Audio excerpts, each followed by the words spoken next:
guys! So recently, I bought myself an iPod, and in today's video, I want to talk about what made the iPod so special and why I decided to get myself one. So, a while ago I made a video on the mini disc, which was this futuristic format from the 90s that let you store around 3 albums on each disc that were a size similar to a PSP game. I loved that device, and I loved the idea of having a dedicated music player.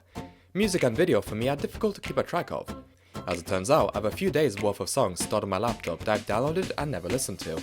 I initially got the mini disc to help me solve that issue, as I thought having my music physically would help me get on track with listening to these songs. But the mini disc ended up just being a pain for me. The discs don't store enough music for me to fit everything that I'd want on them, which means I have to compromise on a lot of songs that I want to transfer. Plus, the long transfer speeds and the cost associated with me buying discs meant that I eventually just couldn't be bothered and put everything in a box and never touched it. This is why I got the iPod. I want to give dedicated players another go, and I thought a device that stores all my music in one place would be better than a bunch of discs. So here's my iPod. This is the 4th generation iPod Color from 2005. I knew that I wanted this generation.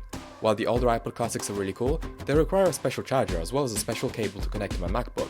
Also, they cost a bit more. The 5th generation of the Classics just don't really appeal to me, and the 6th and 7th generation iPod Classics, as cool as they are impossible to open or replace the battery and storage of. I could have also gotten myself an iPod Nano. I really loved the look of the 4th gen Nano, so much so that I even got myself a cheap knockoff of one for my birthday when I was younger. I even could have gotten myself the 6th gen iPod Nano, as I love its tiny form factor and the fact you can use it as a watch. But the problem with the Nanos is that once again they're impossible to open and replace the battery and expand the storage. This is why I got myself the Classic. Most flash-based iPods came with 8GB of storage, which just isn't enough to store my music on. And with the tight tolerances and age, it's just a matter of time before batteries in the Nano start to expand and potentially explode. So let's finally talk about the iPod Color. I honestly love it. I love how it fits perfectly in my hand, and it feels great in the hand too because of the rounded edges and the feel of the metal back. And I really like the heft of it as well. It's not a lightweight device, but it's not heavy as well. It's right in the middle. It also has the classic iPod design, although with a smaller screen that some may be used to. I really like this screen size however. It matches the size of the click wheel. What I also like about this device is that on top we can see a remote control port. The older iPods, just like mini discs, had the ability to plug in a remote that would allow you to control your music and volume without having to get the device out of your pocket. I raved about how much I love this feature on my mini disc player, so I'm glad that is here too. But even if you don't have the remote, it is quite intuitive to use the device in your pocket. You can feel where the next and previous buttons are, and the scroll wheel is used for volume control. This is just so much better than on a phone where you can only adjust volume. If you want to skip songs, you have to get your phone out of your pocket, which is a faff. And yes, some Bluetooth headphones do have the ability to adjust volume and playback, like my Sony's, and that's great. But something like the AirPods don't have volume control, only playback.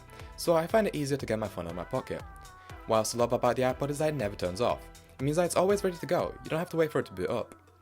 Let's talk about the iPod screen. The screen is super scratched up because of the soft plastic used on the front, but the UI itself mimics the Aqua user interface seen in the early versions of macOS 10, and it's such a trip. Design trends come and go, and because of that they end up being a time capsule. Glossy looks of Aqua and Windows Vista, skeuomorphic looks of later macOS 10 and iOS, the flat looks of iOS 7 and above, Windows 8 and above, and Android 5 and above. These design trends capture time, and using the iPod makes me feel like I'm back in the 2000s. Well, that got deep. Back to the screen. The backlight shuts off, but the screen itself stays on, which is great because you can still see how much of your song is left without having to wake the display, unless your room is too dark of course. Then you have to wake it up for the backlight to come on. The screen is quite visible though, although maybe not as much as the monochromatic screens. For those of you unaware, the iPod Classic 4th generation came with an option of a monochrome display or a color display. The monochrome screen is one that goes for slightly more money as it looks more retro. I had a really hard time deciding which screen to get, and while I would love to get a monochromatic iPod one day, I like having the color display for the reasons I listed above. Also, the iPod Classic has built-in games, which are fun for a couple of minutes at a time. The music quiz being especially cool. It randomly picks a song from your library, and you have to guess the song's name. Last thing about the iPod is that you can feel the hard drive spin up in your hand and hear it clicking about. Although I don't think it should be doing that. Right, I'll just talk about the iPod and I haven't talked about the most important thing yet. What's the sound quality like? Well, it sounds quite similar to my MacBook, which makes sense as the iPod features a Wolfson DAC and my MacBook features a Cirrus Logic DAC. Cirrus Logic being the people who bought our Wolfson. The sound isn't flat like you'd expect from a modern DAP. The bass is quite pronounced, and the mids, they're not great, they're a bit recessed I would say. Treble is better than on my laptop. It's quite clear, but it could be clearer. But it's just the mids that let the iPod down in my opinion. It sounds good, but it doesn't sound high quality, if that makes sense. You're not going to be pushing out extra detail out of this iPod. What also doesn't help is that iTunes has no FLAC support, and my high-res WAV files would crash the iPod, so MP3 files is as high as you're going to get on the Apple firmware. You can flash Rockbox however. Also, there are EQ settings on the iPod, however none of them are great, and in order to make a custom EQ you have to do it through iTunes on InSync, which makes no sense to do because obviously sound will differ between your iPod and whatever device you have your iTunes on. Overall then, this is a music experience that you can dance to as opposed to you can sit down and pay attention to. So overall, this was a fun purchase to take the bottom away from the quarantine.